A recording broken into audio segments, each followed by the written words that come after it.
अस्सलामुअलैकुम students, welcome back to your channel Gohar helping hand. General science class 9 chapter number 4 जिसका नाम है इंसानी सेहत, उसका आज हमने second last topic Gohar helping hand के सब्सक्राइबर्स ने कवर करना है।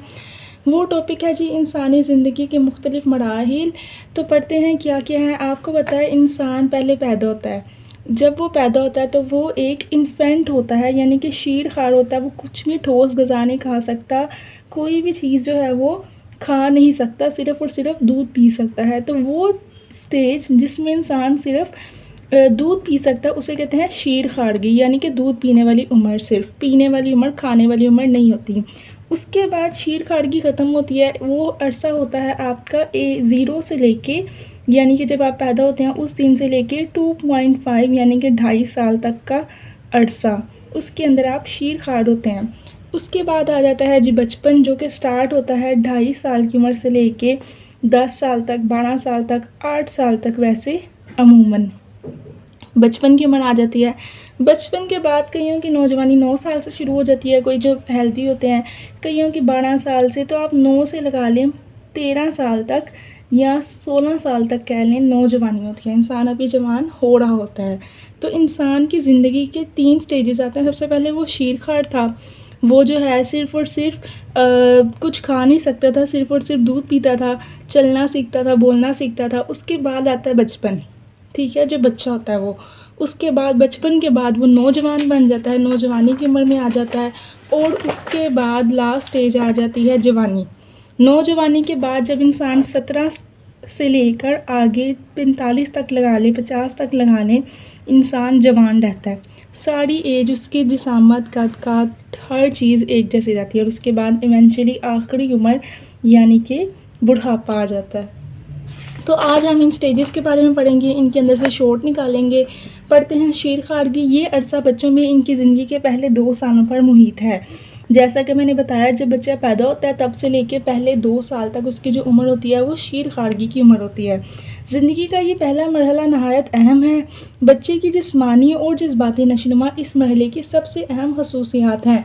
जिस्मानी यानी कि उसका जिस्म बढ़ा हो रहा है, और जज्बाती यानी उसको रंग की पहचान हो रही है, अपने माँ बाप का पता चल रहा है ये मेरे माँ बाप हैं, अपने बहन भाइयों का, हर चीज़ के जज्बात उसके डेवलप हो रहे हैं रिश्तेदारों के साथ। अपनी ज़िंदगी के इन पहले 24 माह में 2 साल यानी कि 12 माह और 12 माह 24 माह में एक औसत बच्चे का फ़ी वज़न हासिल कर लेता है। यानी कि जब वो पैदा होता है उसका वज़न अगर समझ लें कि आप 25 ग्राम था, ठीक है, तो उसका उसके दरमियानी 2 साल के अंदर अंदर कोई 5 किलो 3 किलो वज़न बन जाता है। तो वो अपना औसत एक वज़न बना लेता है काफ़ी हद तक। पैदा होने से सबसे ज़्यादा वो बड़ा होता है कि इतना सा पैदा हुआ था और फिर भी हाथ में आने के काबिल हो गया। इसी अरसे में इसके दांत भी निकल आते हैं। बच्चा चलना और बोलना भी शुरू करता है। सिर्फ 3 ही माह में वो रंग और शक्ल में तमीज़ करना शुरू कर देता है।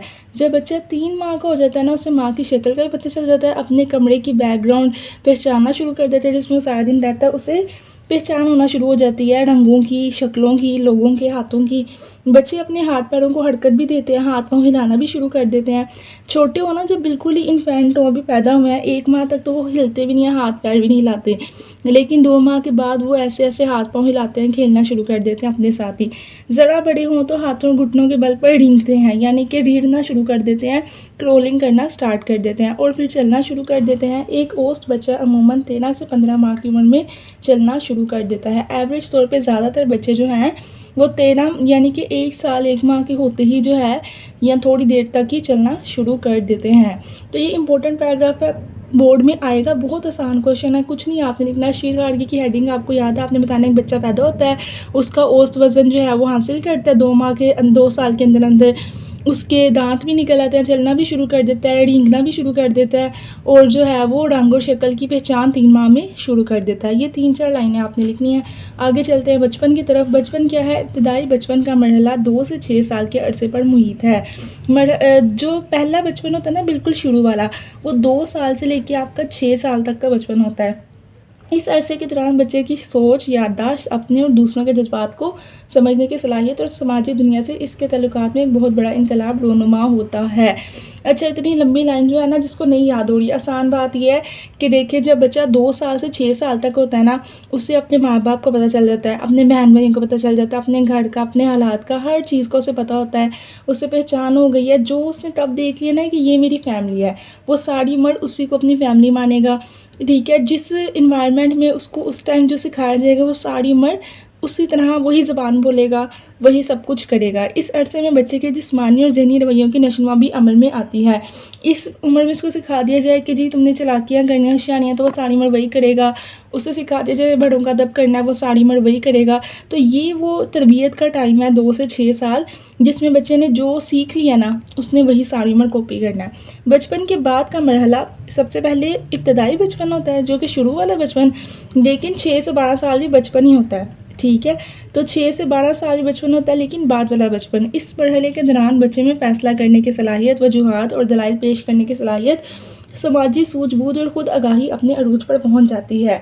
मतलब कि आप देखें, एक बच्चा है, ठीक है, वो 6 से 12 साल का है, वो कभी कभी कह भी देता है, पापा मुझे आपकी बात अच्छी नहीं लगी, मेरी मामा ने ये काम ठीक नहीं किया। कभी कहता है कि मेरा बड़ा भाई ऐसे करता है जिसकी वजह से मेरा ये रिएक्शन निकलेगा। ठीक है, वो अपने आप को समझना शुरू कर देता है, अपने आसपास के लोगों को समझना शुरू कर देता है, जबकि वो 6 से 12 साल तक का हो जाता है।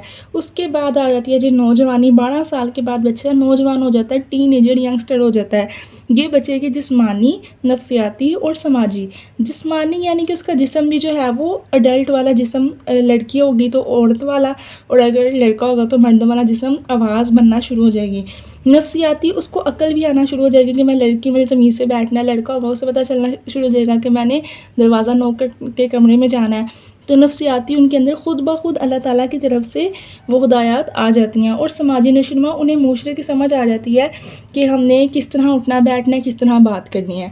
इनका एक दौर है, ठीक है, नौजवानी में ये सब कुछ इंसान को समझ आ जाती है, जो तकरीबन 13 से 19 साल की उम्र पर मुहित है, जो कि टीन एज है। 13 से लेकर 19 सब में जो है वो टीन आता है, 13, 14, 15। तो इस उम्र को कहते हैं टीन एज। ये सबसे ज़्यादा नौजवानी का टाइम होता है, और इसी उम्र में सबसे ज़्यादा बच्चों को बिगड़ने से बचाना होता है। इस अरसे के दौरान बच्चा बचपन से जवानी के मरहले में दाखिल होता है। इससे जो है ना, वो बचपन से जवान भी हो रहा है, और उसने सारी चीज़ जो है वो सीखनी है, जो उसके लिए सारी ज़िंदगी काम आएगा। ये मरहला बचपन और जवानी के दरमियान एक पुल का काम करता है।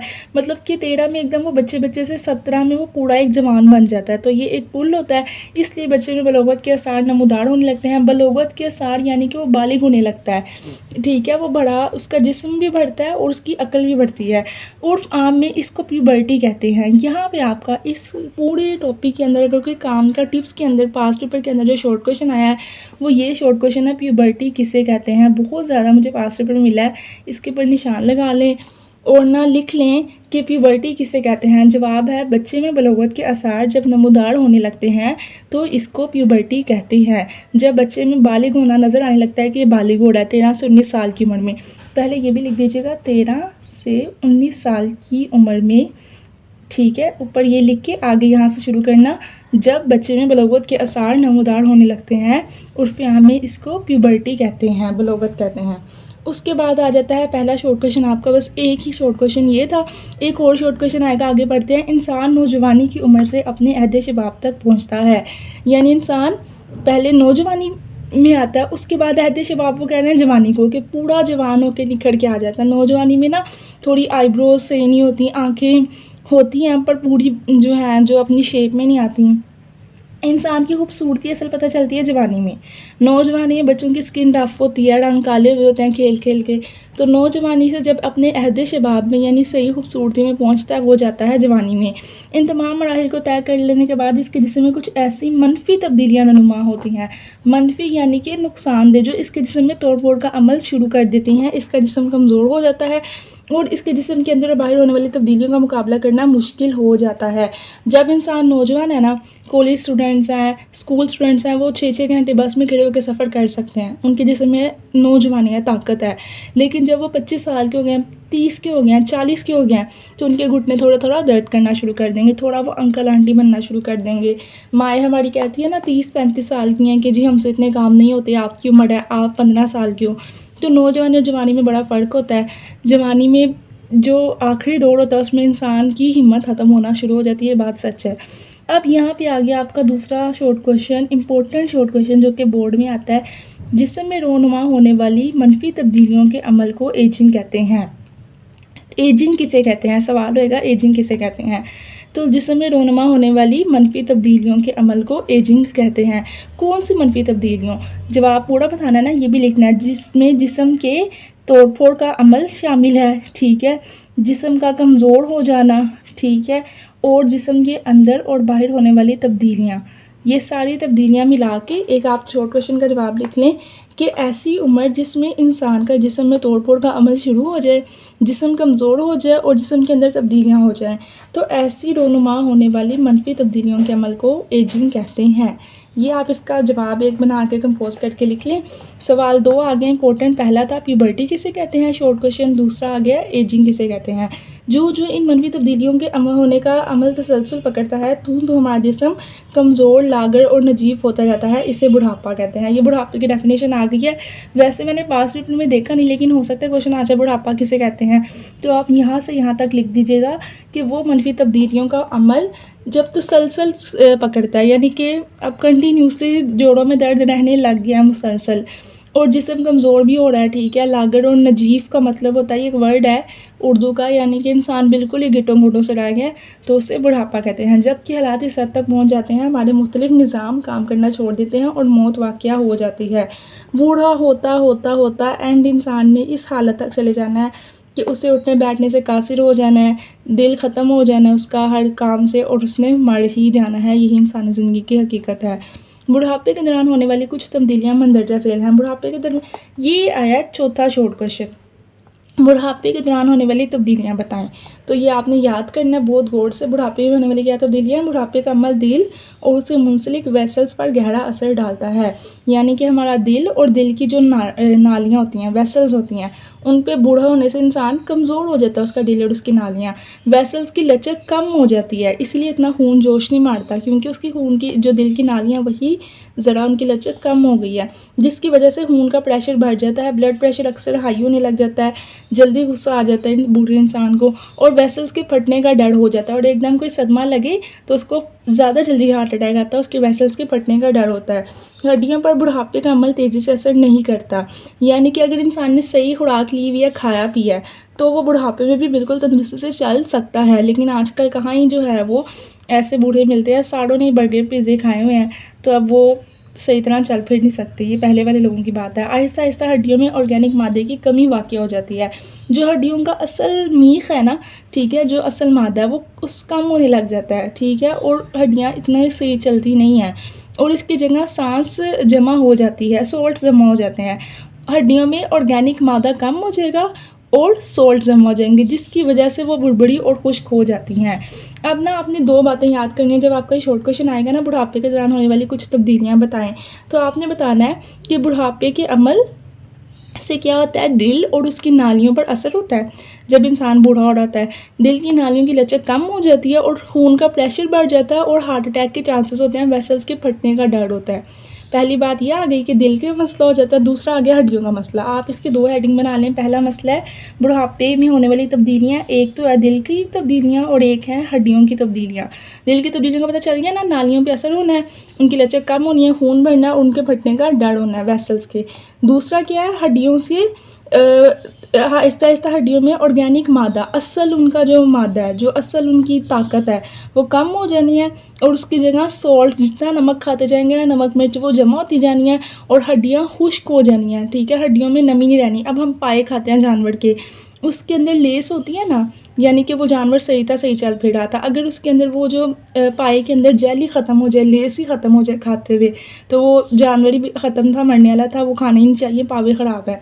तो इसी तरह इंसान की हड्डियों से भी अगर वो लेस ख़त्म हो जाएगी ना, तो इंसान की हड्डियाँ भी खुश्क हो जाएंगी, फिर इंसान भी जल्दी जो है वो अल्लाह पास पहुँचेगा। तो यहाँ तक आपका 4 शॉर्ट क्वेश्चन के साथ आखिरी शॉर्ट क्वेश्चन था बुढ़ापे के दौरान होने वाली तब्दीलियाँ, उससे पहले था बुढ़ापा किसे कहते हैं, जिसका जवाब यहाँ से यहाँ तक था। तीसरा शॉर्ट क्वेश्चन था एजिंग किसे कहते हैं, इन 3 लाइनों को मिला के और आखिरी लाइन जमा करके जवाब बनाया था। और चौथा था बलोगत किसे कहते हैं, प्यूबर्टी किसे कहते हैं। पीछे वाले टॉपिक में अगर देखा जाए तो कोई इतने इंपॉर्टेंट शॉर्ट क्वेश्चन नहीं थे, लेकिन फिर भी एज अ लॉन्ग आपने याद करना है इसको। या अच्छा ऐसा होता है बच्चों, जब आप वीडियो देख के पढ़ लेते हो ना, एक दफ़ा कोई आपको पढ़ा के बता देता है, आप याद करते हो ना, आपके दिमाग में वो लाइनें, उनका मतलब जो आपने वीडियो में सुना था वो घूमने लगता है, आपको जल्दी काम याद हो जाता है। अगर आप वीडियो देखे बगैर, लेक्चर सुने बगैर डायरेक्ट याद करने लग जाओगे ना, आपको सुना सुना नहीं लगेगा, आपके दिमाग को जो है ना वो पहचान नहीं होगी इतनी वर्डों की, तो आपको देर लगा के याद होगा, घंटा डेढ़ याद करते करते गुजर जाएगा। इसलिए कहती हूँ कि हालांकि टॉपिक इतना मुश्किल नहीं है, फिर भी आप लेक्चर पूरा सुनो, ठीक है, वीडियो सुनो, आपके दिमाग में बात बैठ जाए। हो सकता है पेपर के दौरान लिखते हो आपको याद की लाइन याद ना है, लेकिन मेरी बोली हुई कोई लाइन याद है, वो आप अपने पास से लिखो, आपको नंबर मिल जाए। तो चैनल को सब्सक्राइब करो, बेल आइकन के बटन को दबाओ, ये मैं बना रही हूँ बेल, ठीक है, जैसे भी बेल मेरे से बनी है, बेल के बटन को दबाओ, क्योंकि जब अगला टॉपिक आए तो आपको खुद ब खुद मोबाइल में नोटिफिकेशन आ जाए कि अगला टॉपिक आ गया, इसको याद कर लो, आपको एक रिमाइंडर मिल जाए कि मैंने पढ़ने बैठना है, आपका लेक्चर कंप्लीट हो जाए। बाय बाय, स्टे ट्यून, गो हेल्पिंग हैंड। और मेरे साथ एक व्हाट्सएप ग्रुप बना लें सब बच्चे जो जनरल साइंस वाले हैं और जिन्होंने मेरे साथ ये पूरा चैप्टर कवर किया है। इससे पहले मैंने तीसरा चैप्टर कवर करवाया था, अब चौथा करवाया है। अगर आप मेरे व्हाट्सएप ग्रुप में इंक्लूड हो जाते हैं तो आपको सारे पास्ट पेपर्स, ठीक है, और सारे गेस्ट पेपर्स, मैं आपकी ज़िम्मेदारी खुद लूँगी कि आपका पेपर अच्छा हो इंशाल्लाह ताला, लेकिन उसके लिए ज़रूरी है कि वो स्टूडेंट मेंबर बने गोहर हेल्पिंग हैंड के व्हाट्सएप ग्रुप में ऐड हो जाएं। Bye bye, stay tune, Gohar helping hand.